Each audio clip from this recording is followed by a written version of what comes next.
Hello दोस्त, railway live channel पे आपका स्वागत है। सटीक सही जानकारी के लिए रेलवे लाइव चैनल को सब्सक्राइब करें। संडे का स्पेशल टॉपिक, रेलवे नौकरी कैसे लिया। अपनी ही बात कर रहे हैं। एक साधारण सा पढ़ने वाला व्यक्ति टेक्नीशियन से लेके असिस्टेंट मैनेजर तक की सारे पोस्ट सक्सेस करना और 18-20 साल के करियर में 10 से 12 गवर्नमेंट जॉब एग्जाम निकालना इतना आसान नहीं होता। कुछ लोग कहते हैं ये टैलेंटेड का काम है, हम नहीं कहते। हम तो कहते हैं रेगुलरिटी का काम है। अगर किसी काम में रेगुलर अगर लग रहे हैं तो सक्सेस ज़रूर कभी न कभी होगा कोई। और सक्सेस होने के लिए एक लेवल पहुंचना होता है। उसी लेवल की बात करते हैं कि वो लेवल कैसे पहुंचाना है। ये एलपी टेक्नीशियन, हम रेलवे का बात कर रहे हैं क्योंकि मैं रेलवे की बात करता हूँ, जॉब रेलवे का जानकारी है, लेकिन ये सभी में लागू होता है। एसएससी हो, बैंक हो, पीओ हो, आईएएस हो, आईपीएस हो। एक बार जिसका प्री निकलता है आईएएस का, आईपीएस का, दूसरी बार भी चांसेस रहता है निकलने का। और जो 2 बार निकाल लिया उसकी तीसरी चौथी बार तो लिख के ले लेना होता है कि वो निकाल ही लेगा। फिर सिलेक्शन होने के बाद होती है तो इंटरव्यू में जाएगा तो मेंस निकल जाता है, मेंस में होना होता है तो फिर आगे के एग्ज़ाम निकल जाते हैं।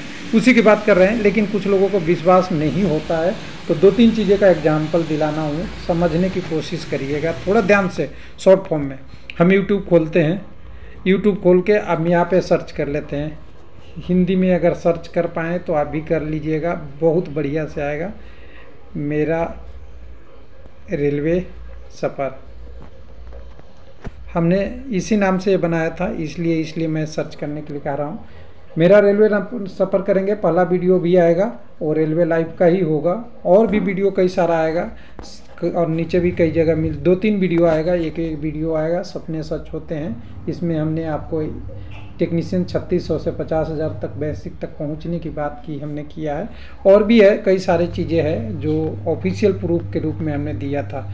यहाँ प्रूफ भी है शामिल। यहाँ पे हालांकि बीच में था, ये 2018 तक का था तो ये हम तक नहीं मिलेगा। इसलिए मैं प्रिपेयर करूँगा। तीनों वीडियो अगर देख सकते हैं तो देख लीजिए, नहीं तो ये वीडियो ज़रूर देखिएगा तो आपकी डिटेल सारी मिल जाएगी जो क्वायरी होगी। तो चलिए इसको बंद करते हैं। ये इसलिए है क्योंकि कोई कहे नहीं कि मैंने बोल दिया कि ये टैग लाइन आपको क्लिक करने के लिए ये टैग डाल दिया कि टेक्नीशियन से भी कोई ऑफिसर बन सकता है या कहीं पहुंच सकता है या एग्ज़ाम क्लियर कर सकता है, वो बातें के लिए। दूसरी बातें अब करते हैं कि हमने एक पीडीएफ पे, जैसे इसी का जो दोनों एक ही टॉपिक से जुड़ा हुआ वीडियो है, कि हमने अभी पॉलिटी को पकड़ा तो पॉलिटी को सारे क्वेश्चन हमने कवर कर लिया, जिससे अभी हम 1462 क्वेश्चन बना डाले। ऐसे ही हम पढ़ने के टाइम भी किया करते थे कि 2 टॉपिक को पकड़े, उससे उस टॉपिक को गहराई से पढ़ेंगे, जिससे उसके आजू बाजू आने वाले प्रश्न के लिए ऑप्शन करना आसान हो जाता है।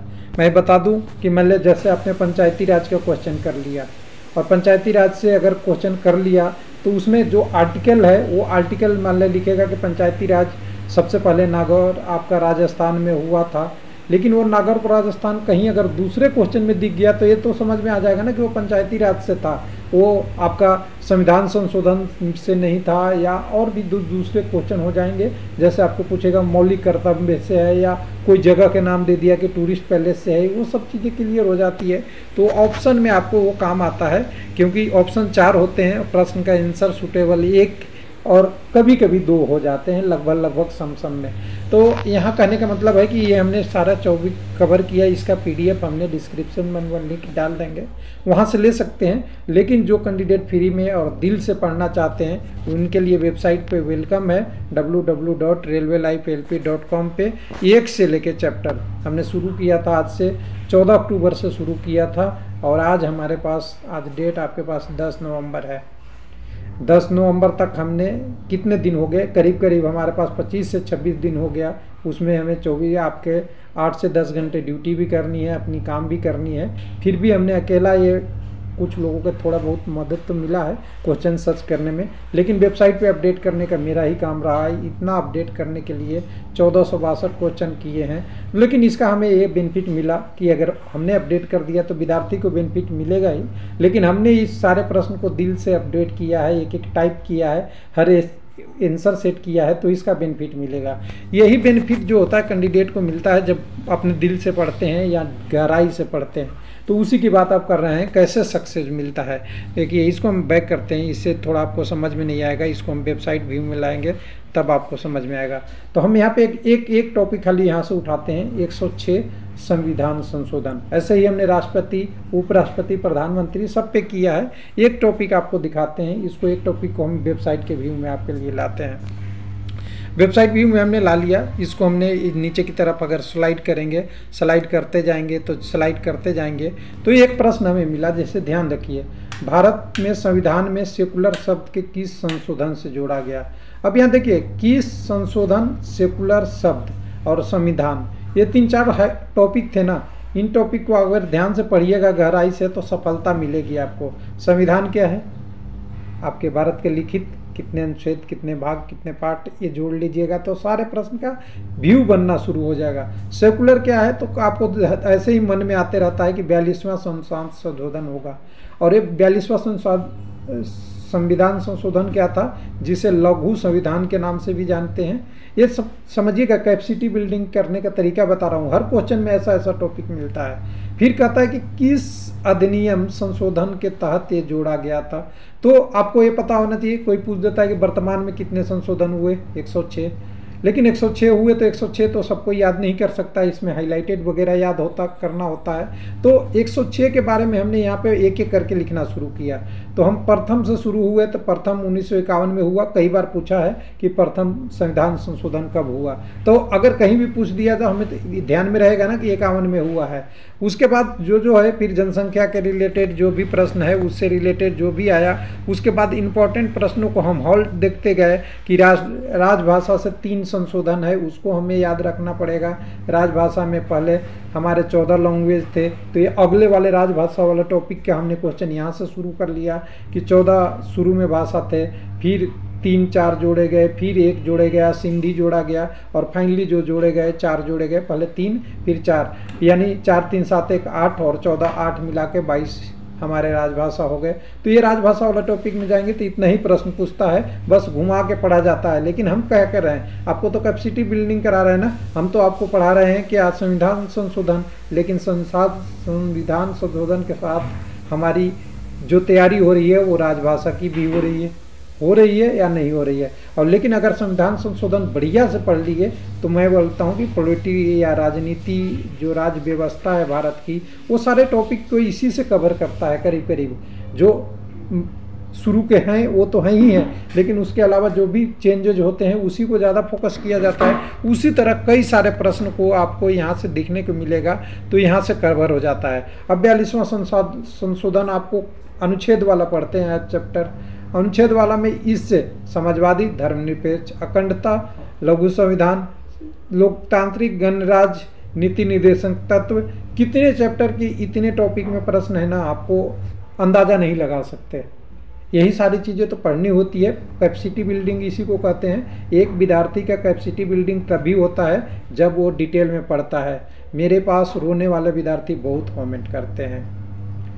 मैं 4 साल से टेस्ट दे रहा हूँ, पहले 40 आता था, अब 45 आ रहा है, कई बार 30 भी हो जाता है, कई बार 35 हो जाता है, कई बार 60 भी हो जाता है। ये ऐसा क्यों होता है? ऐसा इसीलिए होता है कि आपको टॉपिक का ज्ञान नहीं है, बस टेस्ट ही दे रहे हैं। और टेस्ट देंगे तो हो सकता है आपके लेवल में या आपके कवरेज में, आपके रडार के क्षेत्र में जो क्वेश्चन आए उसको टिक कर दिए तो 60 आ गए, आपके रडार में नहीं आया तो 30 भी सिलेक्शन होगा। यानी सफलता को आपको मिलने का कोई गारंटी नहीं है। हो सकता है एक एग्जाम में निकाल दे, अगले एग्जाम में फिर आपके लिए दिक्कत होगा।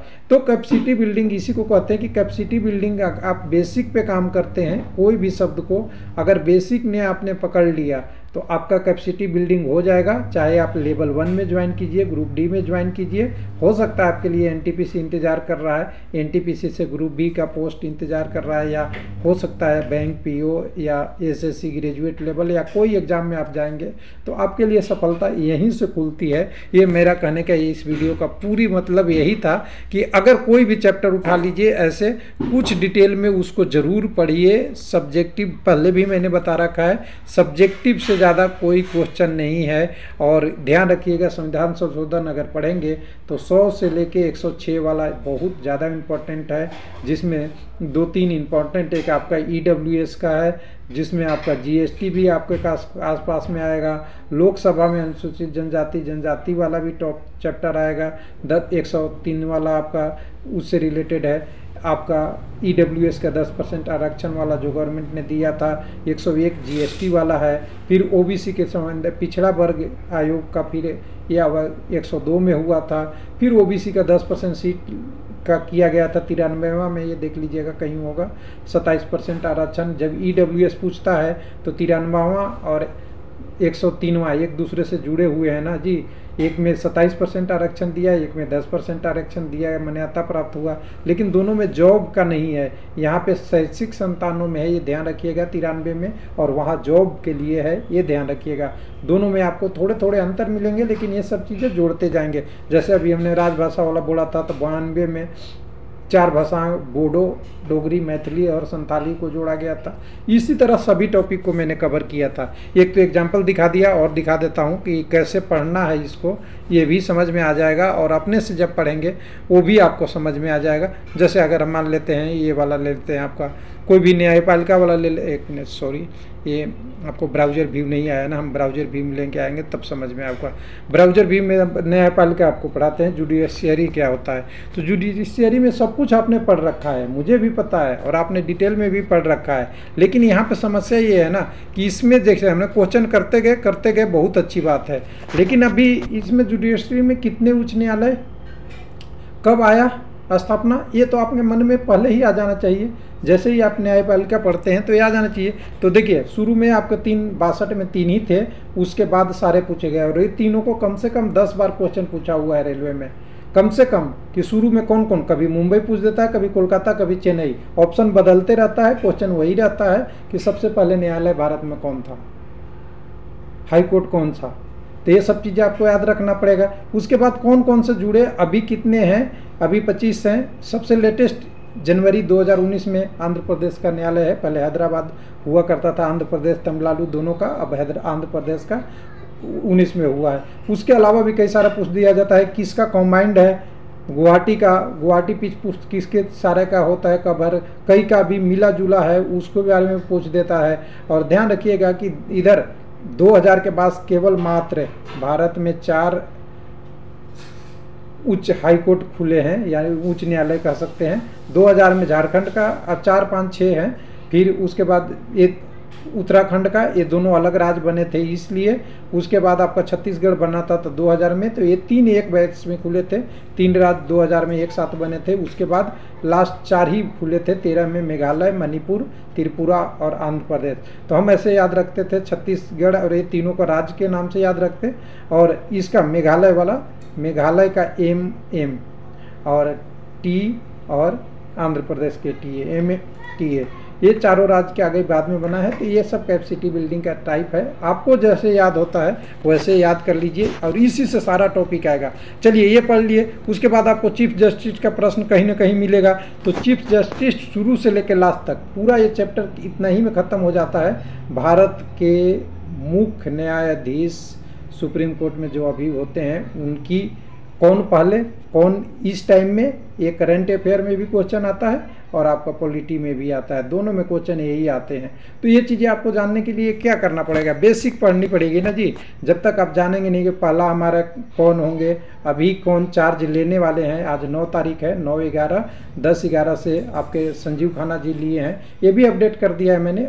चंद्रचूड़ साहब रिटायर करने वाले हैं, तो सारा चीज़ें आपको अपडेट करके ये पूरा एक एक करके दिया हूँ। फिर पूछ देता है करंट अफेयर में, इससे पहले अगर कोई पुराना क्वेश्चन पूछ दिया तो शुरू के पहले कौन थे, दूसरे कितने थे, अभी तक कितने हो चुके हैं मुख्य न्यायाधीश, तो 51-52, सीरियल नंबर भी पूछता है, नाम भी पूछता है, कब से कब टर्म था इसके बारे में था, फैसला से ज़्यादा रिलेटेड नहीं जोड़ा जाता है। तो ये सारी चीज़ें हैं, इतना ही में ये पूरा चैप्टर, पूरा सारे प्रश्न पढ़िएगा ना तो करीब करीब यही रहेगा। फिर रिटायरमेंट का इनको क्या मिलता है, ये क्या क्या फैसला देख सकते हैं, इनकी क्या की पद पर नियुक्ति कौन कराता है, इनको महाभियोग या हटाने की प्रक्रिया क्या है, ये सब सारी चीज़ें हैं ना, यही सारी टॉपिक है। और अगर आपने एक बार पढ़ लिया ऐसे प्रश्नों को ना तो आपको कोई नहीं, एक बार लेवल बिल्डिंग हो गया तो आपको चाहे लेवल 1 की एग्ज़ाम हो, लेवल 4 की हो, लेवल 6 की हो, या कोई भी एग्ज़ाम हो, आप कम से कम उस एग्ज़ाम में एक कम्पिटिटर बन के जाएंगे, ना कि कहेंगे कि मेरा स्कोर इंक्रीज नहीं हो रहा है। थैंक यू, धन्यवाद।